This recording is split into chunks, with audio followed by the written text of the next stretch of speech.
assistant and the therapist and the shoulder to cry on. Everyone thought they knew Hayden Panettiere. They saw the beautiful child star, the hero's sensation, the actress who seemed destined for Hollywood greatness. But before her death at just 36, Hayden was finally telling a very different story. A story about growing up before she was ready. About the pressure of becoming famous as a child. About watching strangers turn her body, relationships, addictions and private pain into entertainment.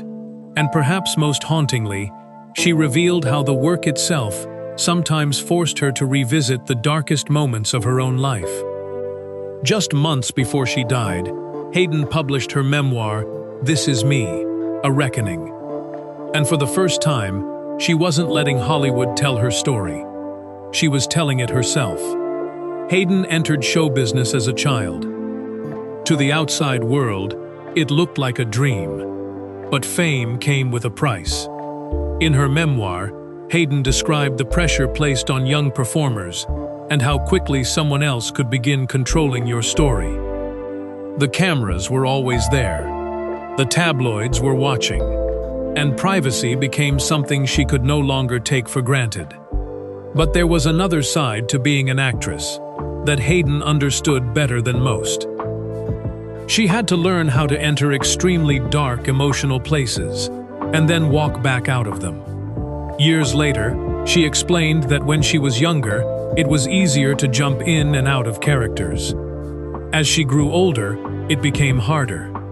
And sometimes the emotions she was being applauded for portraying weren't entirely separate from the pain she was experiencing herself. Then came Nashville. Hayden played Juliet Barnes, a talented singer whose life spirals through addiction, heartbreak, and emotional devastation. But Hayden later revealed something disturbing about that storyline. The fourth season was becoming painfully close to her own reality. She described reading scripts and seeing pieces of her personal life reflected back at her. She later characterized the experience as essentially diving into her own hell. And that changes the way you look at those performances. Because while millions of viewers were watching a fictional character fall apart, Hayden was fighting battles of her own. Postpartum depression, alcohol and opioid addiction, a collapsing relationship, and eventually, the devastating decision to give her daughter, Kaya, to her father for her safety. But Hayden's story became even darker. She also spoke about domestic abuse and the complicated relationship that followed.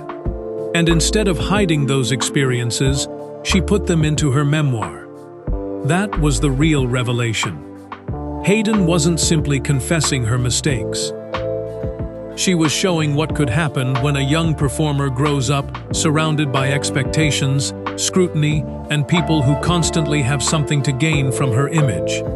And then came one of the most painful chapters of all.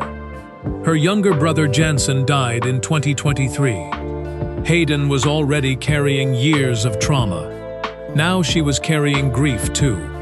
Yet remarkably, by 2026, she was trying to rebuild. She sat down for deeply personal interviews. She spoke about healing. She talked about her daughter.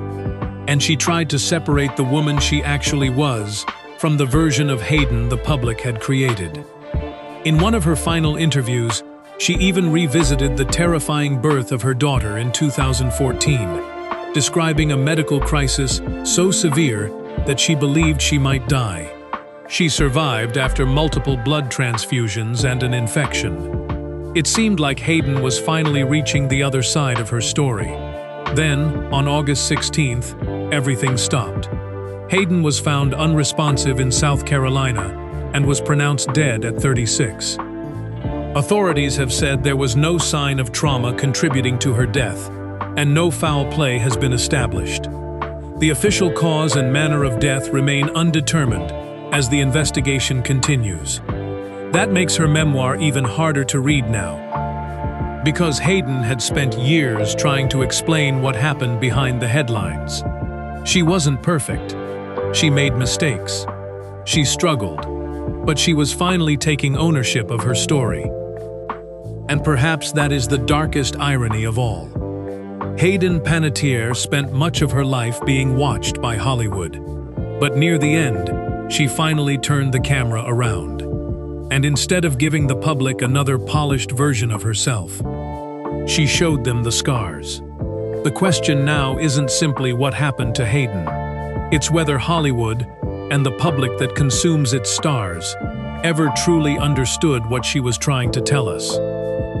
Because maybe the most painful part of Hayden Panettiere's story isn't that she became famous too young.